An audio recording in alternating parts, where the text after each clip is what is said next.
Today, I'm down a little bit over $43,000 day trading the NASDAQ.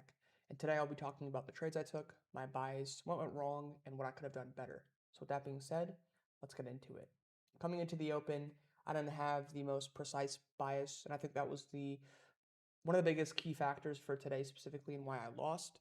Usually, when I trade, I have a dedicated or a selected bias through higher time frame, through utilizing overnight price, and through utilizing the opening range move. Well, coming into the open, when I sparked up the live stream at 9:45 a.m., we had not seen our opening range move yet.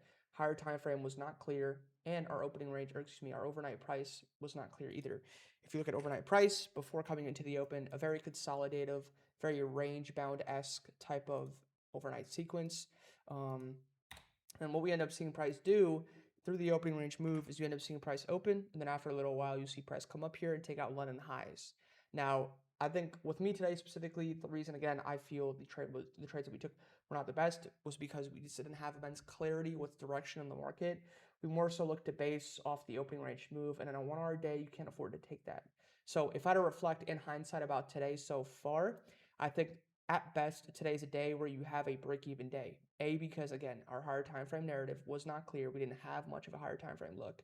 And B, because price is very range bound, right? Price is very inside. New York for the entirety of the session essentially has been trading through or in between our overnight lows and highs. So that's what you see of price here today. And so yeah, the first trade that we ended up taking here after the opening range move was to take after London highs. And we always say, right, once we take out a higher low, for this example would be a high, we could take out a high and see a high get taken out. And on the retrace, we create a retracement sequence, but then we see price ultimately buy back up and trade past higher and potentially, go to shoot this potential Asia high.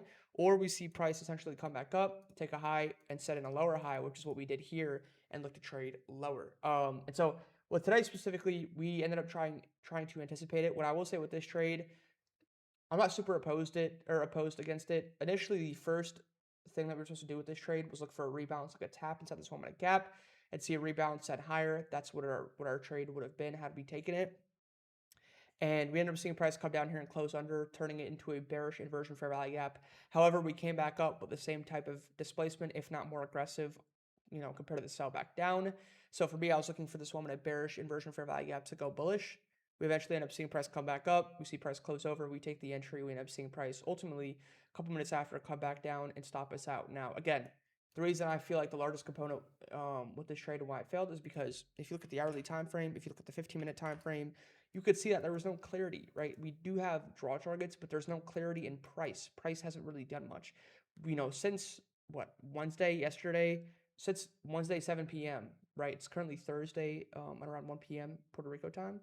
So for, essentially since then till now, we've been chopping inside this hourly gap through Asia last night, through London last night, and through New York today, right? We've just been consolidating inside this gap. And so when price is like that, it's an indication, obviously, through higher time frame that, okay, price is in a state of accumulation, right? You're looking for follow through. This trade that we ended up taking was a continuation model trade that simply did not continue because price was chopping.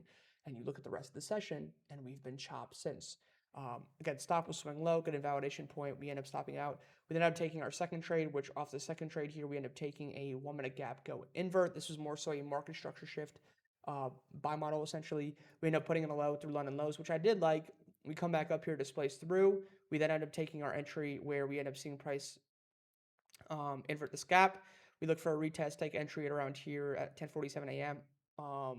Actual confirmation in terms of just like an inversion was 10:40, but I had recognized that price was more so a bit range bound here, and what I ended up doing was more so looking for a retest, and once we confirmed back over, I took my trade at around 10:47 a.m. and I ended up placing my break-even stops off a 5 minute gap fill on this trade right here, but price didn't want to even come back up and trade into that 5 minute gap to go fill. So I think a good thing to always recognize when it comes to MSS models is when you take the entry, I think it's appropriate to have tighter break evens on market structure shift plays as opposed to continuation model trades. Because continuation model trades, you're already riding trends. Like we already put in a low, opening range move happens. You're already riding trend into draw. When you're looking for an MSS take, you're countering, right? You're pivoting and price in terms of where it wants to go, right? So you have data telling you that we're clearly have been bearish and we've been very, speed or we've had a lot of speed come down into this low. And so what you're looking to try to do is counter that. So for me, a tighter break even makes sense because in the case that price doesn't want to turn around, we could look to simply, tag out break even.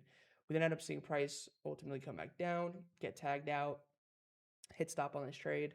Gave this trade a bit more wiggle room as opposed to this trade just because I felt, okay, price is a bit up and down. In the case that we are range, I want to see a good invalidation point where I feel like, okay, if we come back down, invalidate the trade, we can look to conclude our day. And if we do come back down and invalidate, it's a good invalidation zone. We end up coming back down here and validating a pretty choppy session, like I said, again, utilizing higher time frame and utilizing overnight price, very consolidation prone. I think with my model today, the best case scenario is break even. I think today's a day where you just don't take any trades. So that's totally on me. You got to be more patient.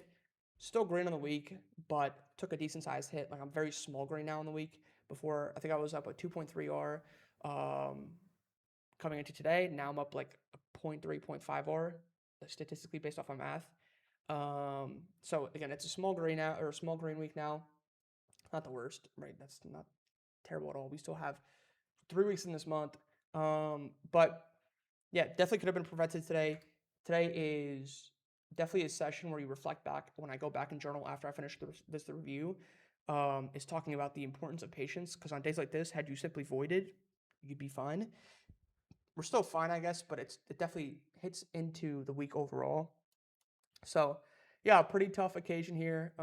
That's pretty much the review. Just gotta simply be more patient. Number one, be more patient, and two, just get back to utilizing higher time frame. It only happened today. I think I was just mentally a little fatigued, maybe, but gotta have the wherewithal that if it doesn't fit all components of the model, you don't take the trade. So I was impatient today, and that too as well. So that's pretty much it. Short review, nothing much to harp over about. Now we just gotta take action and let our actions speak louder than our words. So with that being said, I'm gonna catch you guys in the next one, and peace out.